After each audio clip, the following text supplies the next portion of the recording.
हरे कृष्ण। सर्वधर्मान्य परित्यज्य मामेकं शरणं व्रज, अहम त्वा सर्व पापेभ्यो मोक्षयिष्यामि मा शुचः। अर्थात सच्चिदानंद भगवान श्री कृष्ण जी शोकग्रस्त अर्जुन से कहते हैं कि संपूर्ण धर्मों अर्थात कर्मों के बंधन को मुझ में त्याग कर तुम केवल मेरी शरण में आ जाओ, मैं तुम्हें संपूर्ण पापों से मुक्त कर दूंगा, तुम शोक ना करो। सांसारिक प्राणी अपने अपने कर्मों के अनुसार सुख और दुख प्राप्त करते हैं। अपने अनुकूल सुख की प्राप्ति और प्रतिकूल दुख की निवृत्ति के लिए हम भक्तजन प्रयास करते रहते हैं। ऐसे ही असाधारण फलों के प्रदान करने वाले प्रयास का नाम एकादशी व्रत है।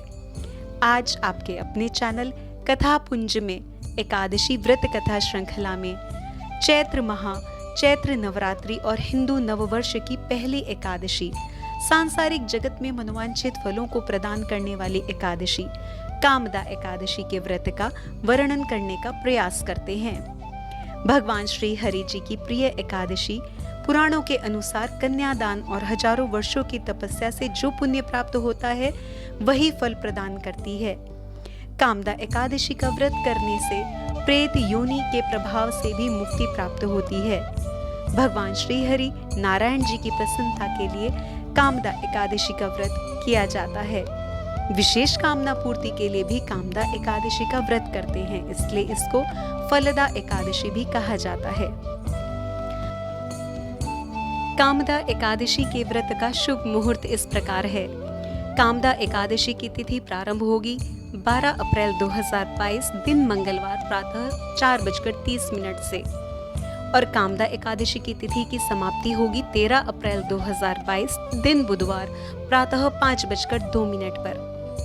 कामदा एकादशी के व्रत के पालन की तिथि क्या है जानते हैं। कामदा एकादशी के व्रत का पालन 12 अप्रैल 2022 को बांके बिहारी मंदिर वृंदावन के अनुसार किया जाएगा और 13 अप्रैल 2022 को इस्कॉन मंदिरों के अनुसार महाद्वादशी तिथि में कामदा एकादशी का व्रत किया जाएगा। कामदा एकादशी यदि 12 अप्रैल 2022 पर आप व्रत करते हैं तो इसके व्रत के पारण का समय 13 अप्रैल अर्थात बुधवार को दोपहर में 1:39 से 4:12 के बीच में होगा।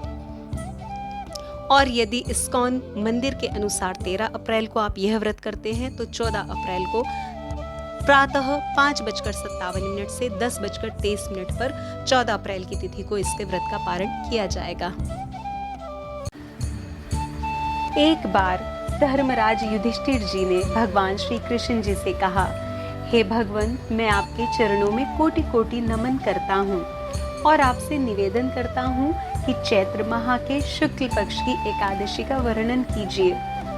भक्त वत्सल भगवान श्री कृष्ण जी बोले, हे राजन, आप एक पुरातन कथा सुनिए जिसको महाराज दिलीप से महर्षि वशिष्ठ जी ने कहा था।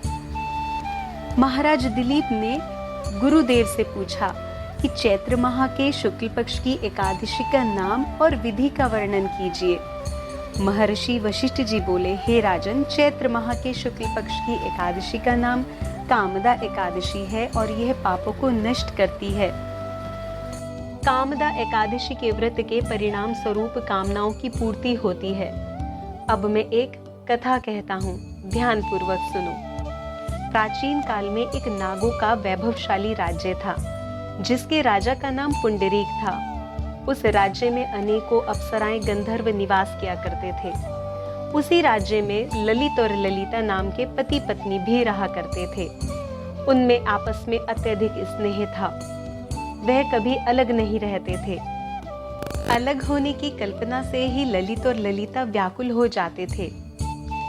एक बार की बात है, राजा पुंडरीक की सभा में ललित अन्य गंधर्वों के साथ गायन कर रहे थे। गाते हुए उन्हें अपनी पत्नी ललिता का ध्यान आ गया, जिसके कारण ललित का स्वर भंग हो गया और गायन का स्वरूप ही परिवर्तित हो गया। नागराज करकोटक ने ललित के विरुद्ध इस बात को राजा पुंडरीक से कह दिया। राजा पुंडरीक ने ललित को श्राप दे डाला कि मेरे सामने गाते हुए भी तुम अपनी स्त्री का स्मरण कर रहे हो। इस अपराध के लिए तुम नरभक्षी राक्षस हो जाओगे। राजा पुंडरीक के श्राप के प्रभाव से उसी क्षण ललित का शरीर विशालकाय राक्षस में परिवर्तित हो गया। राक्षस का स्वरूप प्राप्त हो जाने पर ललित अत्यधिक दुख भोगने लगे। जब ललिता ने अपने पति ललित का यह हाल देखा तो वह विलाप करने लगी और पति के उद्धार के लिए सोचने लगी। एक दिन वह पति के पीछे घूमते घूमते विंध्याचल पर्वत पर चली आई। उसने वहां श्रृंगी ऋषि का आश्रम देखा।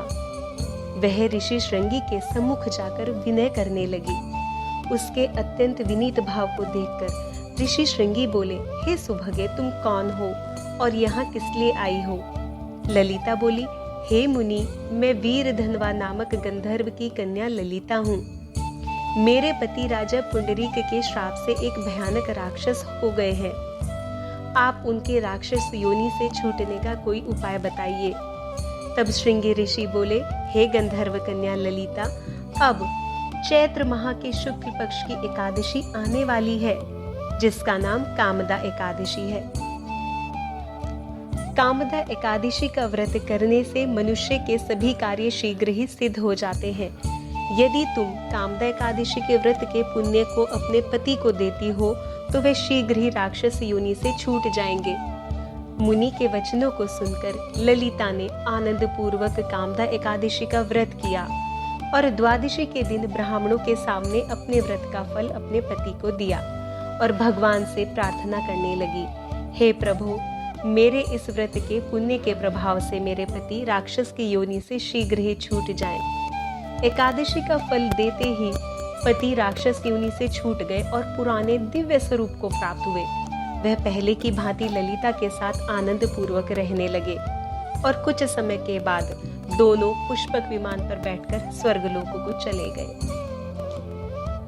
मुनि वशिष्ठ जी बोले, हे राजन, इस व्रत को विधि पूर्वक करने से सब पाप नष्ट हो जाते हैं। इस व्रत से मनुष्य ब्रह्म हत्या इत्यादि के पाप और राक्षस आदि की योनि से छूट जाते हैं।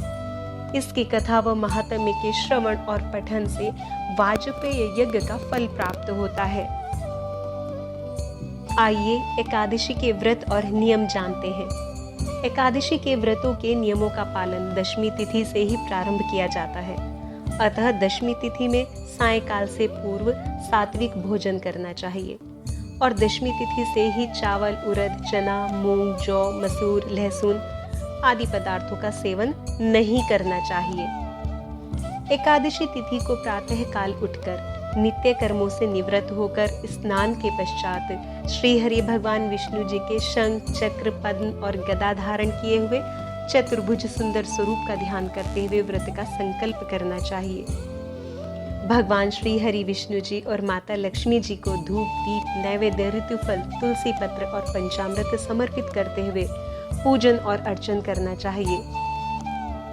भगवान श्री हरि विष्णु जी के समक्ष व्रत कथा का पठन और श्रवण करें। व्रत के पालन करने वाले को तन और मन से शुद्ध सात्विक गुणों का पालन करना चाहिए।